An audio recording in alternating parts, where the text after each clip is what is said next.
Bon, les amis, j'espère que vous allez super bien, que vous avez passé une belle journée. Bon, ce match aujourd'hui, quand même, il est ouf parce que le match, il a débuté le jeudi pour finalement se terminer le vendredi. Mais bon, du moment où c'est du football, nous, on n'a pas de souci à regarder le match. Bref, aujourd'hui, on avait Real Madrid-Celta Vigo.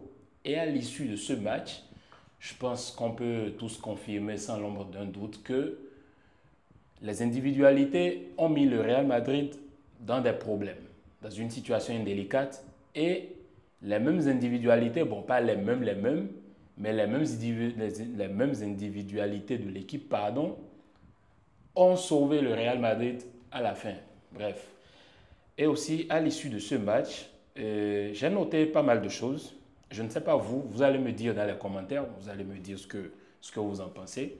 Comme d'habitude, on parle football, c'est comme si on était au quartier. Bref, numéro un, c'est qu'actuellement, sur le front de l'attaque, c'est Mbappé qui montre la meilleure image.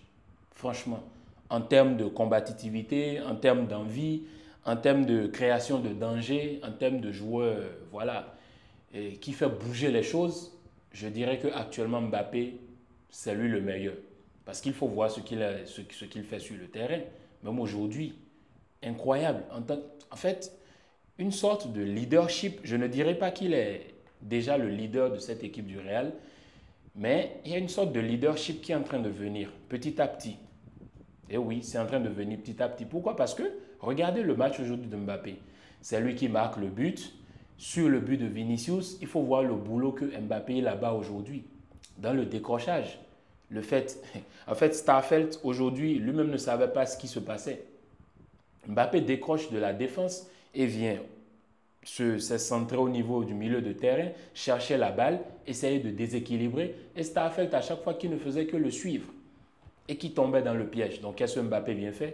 Il vient chercher la balle, il essaye de créer le danger, d'attirer un défenseur pour créer les espaces, essayer de trouver un trou et d'envoyer la balle.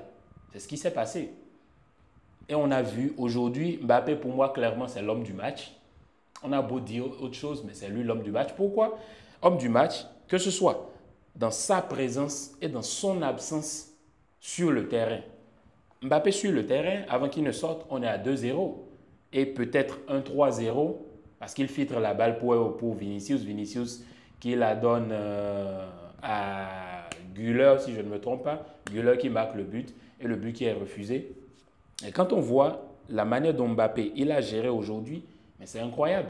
Et sur d'autres matchs aussi, c'est une accumulation jusque-là.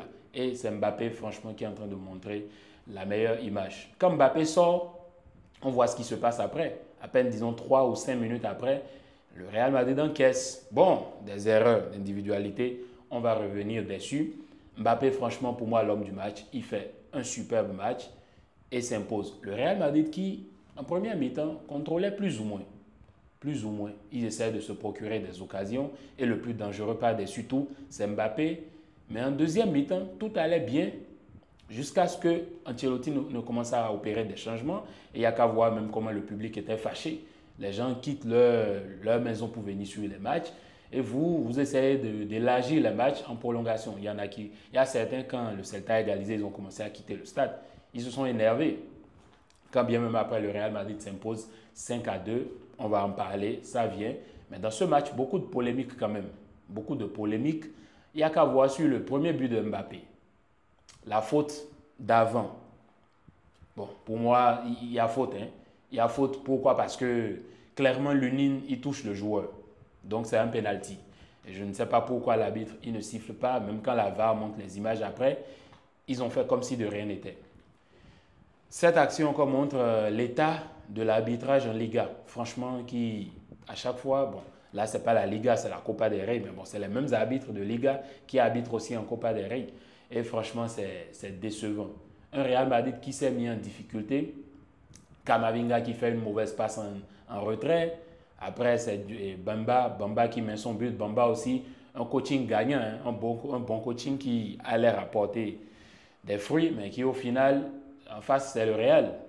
Et contre le Real, quand tu ne marques pas vite et tu ne les tues pas, au final, ils vont te tuer. Après, de l'autre côté, il y a Asensio aussi qui cause un penalty. Asensio, pour moi, qui à part Mbappé, est celui qui fait le meilleur match sur le terrain. Mais au final, il y a cette petite action-là qui vient nuire, qui vient entacher. Mais pour moi, ça ne quitte en rien le fait qu'il fait un bon match quand même. Il fait un bon match. Et en fait, il faut qu'il joue. S'il ne joue pas, clairement, ce serait difficile. Une des autres choses que j'ai notées aussi, c'est que dans la formation du Real Madrid, en défense, c'est clair que Asensio doit jouer. C'est clair que Asensio doit commencer par jouer parce qu'on a vu, certes, il commet une erreur, mais propre dans les relances, propre dans les barrières, propre dans le pressing. Bon, même si après il cause un pénal, mais ça arrive. Ça peut arriver à tout le monde, mais il est propre. Il est propre, il est agressif, il ose, il va avec, comment je dirais, il va avec, bref, avec conviction, voilà. Il y va avec conviction, sans peur. Et de l'autre côté, Vasquez, toujours un maillon faible. Fran Garcia, qui fait un match plus ou moins normal, plus ou moins, ça va prendre en pincette aussi.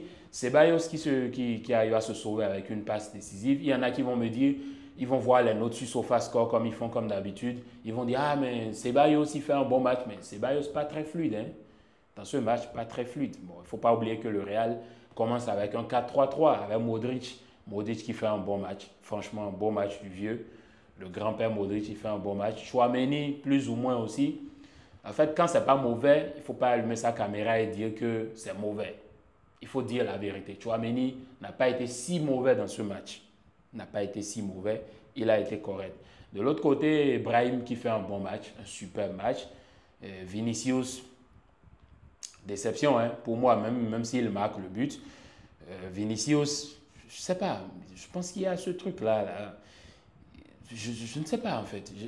Vous dites-moi dans les commentaires comment vous voyez Vinicius sur les derniers matchs. Mais moi, je le trouve pas assez correct, pas assez adroit, pas assez convaincant. En fait, il est sans conviction. Vinicius pas assez létal, pas assez tueur. Et forcément, ça commence à inquiéter parce que c'est lui le leader de cette équipe. Il doit se prendre en main et il doit se revendiquer, et regagner son blason de leader qu'il avait, sa capuche de leader, et commencer à bien faire les choses. Alors, le Real Madrid part en prolongation. Un Real Madrid qui a été mis en difficulté, qui part en prolongation. Et comme je disais tantôt dans la vidéo, qu'est-ce qui les sauve au final? Les individualités. Et oui, les individualités. Il faut parler de Hendrick. Hendrick Charlton, Bobby Charlton qui met un super but. Il faut voir comment il se retourne rapidement. Passe d'Arda Güler. Franchement, dans l'exécution, ça va vite. Ça va vite. Et Hendrick, c'est un tueur. Je vous jure, les gars, Hendrick, c'est un tueur. Mais quand on ne te donne pas les minutes qu'il faut, tu ne peux pas démontrer que tu es vraiment un tueur. Hendrick, mais regardez dans l'exécution. En fait, je pense que certains ne le remarquent pas. Peut-être que dans le jeu associatif, participatif, il y a un peu de soucis, il y a un peu de problèmes. Mais quand on dit un numéro 9, un pur numéro 9, qui est là pour tuer, il faut regarder ce que Hendrick fait. Il tourne, c'est pour tuer. Après, vous avez l'autre fou, là, le drogué avec les 10 poumons. Regardez la frappe imparable. En fait, c'est que des zapatassos, que des buts incroyables. Après, Hendrick qui te fait aussi, paf, une talonnade. Ça, c'est les gestes de grand attaquant, ça. Mais le problème, c'est que si on ne te permet pas de jouer, forcément, ce sera compliqué. Et le Real Madrid qui inflige une manita au Celta Vigo, j'imagine même pas. D'abord, il faut voir comment Chouameni sait manger une huée du public. Le public l'a hué de manière incroyable. Que ce soit Ancelotti, etc. Nombreux étaient indexés. Camavinga aussi qui était indexé et après le Classico. Mais aujourd'hui, il ne fait pas bien les choses non plus. C'est lui qui commet une erreur, qui mène au but. Donc le Real Madrid qui arrive quand même à se revendiquer. Le foot, il est quand même bizarre parce qu'on est passé du 3-0 au 2-2 rapidement. Et c'est comme je vous le dis souvent, les scores de 2-0, c'est les scores les plus trompeurs. Pourquoi? Parce que tu es là, tu penses que ok, 2-0 c'est bien, non mais 2-0 c'est pas bien. Parce que quand tu encaisses un premier but, quand il y a réduction du score, la probabilité pour que tu encaisses le deuxième but dans les 5 prochaines minutes, elle est très élevée. C'est ce qui s'est passé. Et à chaque fois, ça se confirme, hein, à part dans quelques matchs où ça, c'est pas un truc là. Mais il faut voir même Manchester City contre Brentford. Ils encaissent les 2 buts en 5 minutes ou plus, ou 10 minutes. Il faut voir Chelsea contre, j'ai oublié, c'était contre qui ils ont joué, le 2-2, c'était Brighton, je crois. Même chose aussi. Brighton menait 2-0. Chelsea, ils ont mis le premier but. Et les 5 ou 10 prochaines minutes, ils ont encaissé le deuxième but.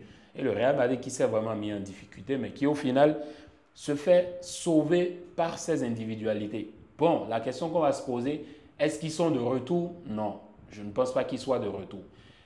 Le seul qui est en train de montrer une belle image là, c'est Mbappé, surtout en attaque, surtout dans l'animation offensive. Actuellement, c'est Mbappé et Rodrigo, on va dire. Mais le problème, c'est que si Ancelotti opte pour un changement dans la formation de l'équipe, je suis très sûr que celui qui va payer les pots cassés, c'est Rodrigo. C'est Rodrigo qui ira sur le banc. Parce que Vini et Mbappé, c'est clair qu'ils vont jouer. Les 2 postes sont déjà occupés. Maintenant, qui occupera le 3e poste? Telles sont les questions qu'on va se poser dans les prochains matchs et peut-être les questions auxquelles Ancelotti va répondre en nous sortant les 11 de départ à chaque fois. Bon, qualification du Real Madrid. Je suis sûr que plusieurs Madrilènes doivent être fâchés parce que ce n'est pas convaincant. Hein. Ce qu'on a vu, ce n'est pas très convaincant. Le Real Madrid qui encaisse beaucoup aussi. Ça aussi, c'est un autre volet. Mais bon, c'est des trucs à travailler et ce n'est pas du tout facile. Allez les gars, c'était tout ce que j'avais à dire dans cette vidéo. Et là, on est déjà à minuit passé et tout. Les gens doivent aller bosser, d'autres doivent aller à l'école.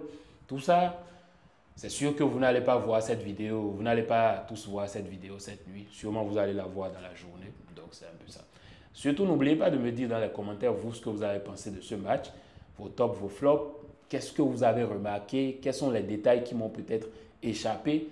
Et on voit ça dans les commentaires. Allez, c'était tout les gars. Place maintenant au quart de finale de la Copa del Rey. Je ne sais pas quand est-ce que le tirage va se faire, c'est demain. On verra bien quels sont les adversaires qui vont s'affronter. Mais il ne faut pas oublier qu'on a le Real, on a le Barça, on a l'Atlético Madrid, on a Osasuna qui a fait un hold-up à l'Athletic Bilbao aussi. Bon, on verra ce qui va se passer. C'était tout pour la vidéo. Bien de choses à vous. N'oubliez pas de vous abonner, liker, partager. Surtout le like, les commentaires, le partage, c'est bon pour le référencement à chaque fois. Allez, bien de choses à vous les amis et passez une bonne journée. Peace.